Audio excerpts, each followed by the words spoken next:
If you are a beginner, you have a very special gift. Well, you're a beginner and you progress really fucking quickly. But you can't just go on your training sessions and do whatever and expect good progress. You still must be well guided. Some people say beginners only need to smell the gym equipment to progress, but that's not really true. You still have to have some structured training system. In this video I will tell you what is the best training split for beginners and how you can effectively use it in order to see nice, quick, steady progress for at least a few months until you start getting to intermediate level. Then shit gets a bit more complicated.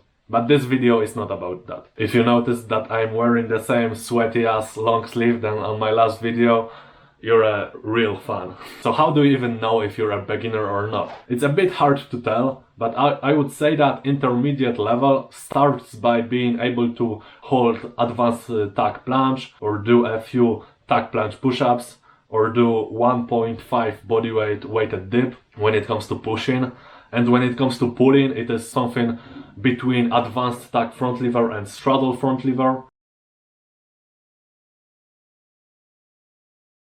If right now you realize that you are a weak motherfucker, it's okay. I've been training for a solid few years to finally climb into that intermediate level, and I just now started to explore it, you know? And I make these videos because if I knew the shit that I'm talking about in these videos earlier, I would literally progress like 4 times faster. And I'm not joking here. So the best training split for beginners that will give you the best progress is full body. Why? Simply because when you are a beginner, you're so fucking weak, you're not able to cause much harm to your body on your training sessions. And because of that, you don't need much rest in between your training sessions. You can easily recover in 48 hours between your next training and make steady progress on every training session. And this way you get to train every exercise 3 times per week. While with the bro split or upper lower split or other straight arm bent arm split, you only get to progress 2 times per week instead of 3. Well, you technically can do 3, but it would be just really taxing for your nervous system. And the big advantage of full body is that 1, you get 1 full day of rest in between every training session. 2, you get 2 days of rest on your weekends so that you can make sure some overtraining issues didn't compound throughout the week. 3, it is very simple and consistent. Each week looks exactly the same. And 4, compared to, for example, bro split, you have 1 full day of training and progressing more each week. So that can equal to even 48 more training sessions throughout the year. That's a big difference. And as you might know or not know, the strength adaptations are like half neural and half muscular. So it is really a big part of training, of strength training, to train hard as often as you can. Because your nervous system doesn't really need as much rest as your body do after a training session. Many Russian powerlifters even trained every single day to really maximize these neural adaptations, and they didn't really care about increasing their weight. So as long as you can make your body recover as quickly as possible, the more often you can train your neural system to make these neural adaptations for strength training. And that is why training 3 times per week and making progress is so good for these neural pathways, because you're engraving that pattern 3 times per week instead of 2 times per week. And doing hard workouts 3 times per week is also a pretty good way to get these muscle gains, put on more muscle. All you need to do is perform anywhere from 35 to 55 repetitions of exercise per muscle group per training session. So for pushing, it could be equal to, for example, something like that. 3 sets of 5 reps of dips or weighted dips, and then 5 sets of 4 reps pseudo planche push-ups. And here we perfectly fit into our range of 35 to 55 repetitions. For pulling, you could do 5 sets of 5 reps weighted pull-ups or normal pull-ups depending on your level, and also 5 sets of, let's say, 10-second isometric holds of tag front lever. And if you train legs, you could also do like 5 sets of 3 pistol squats and 4 sets of 8 ATG split squats.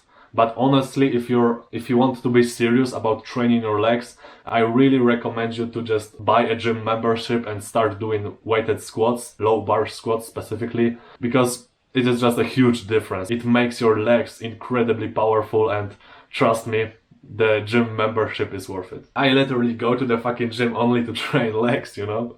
This should make you realize how fucking good it is for your body. But Carl, what about abs? We also gotta do sit-ups and stuff for our six-pack, right? Honestly, you don't need to do any exercises for your abs specifically. When you do calisthenics, your abs work hard enough that they will become nice, lean and functional. I've never trained abs in my life and I got visible abs and they were never a limiting factor in any exercise I did. So there is really no point at wasting your time on exercising it if your main goal is just getting better in calisthenics skills and getting stronger in purely calisthenics.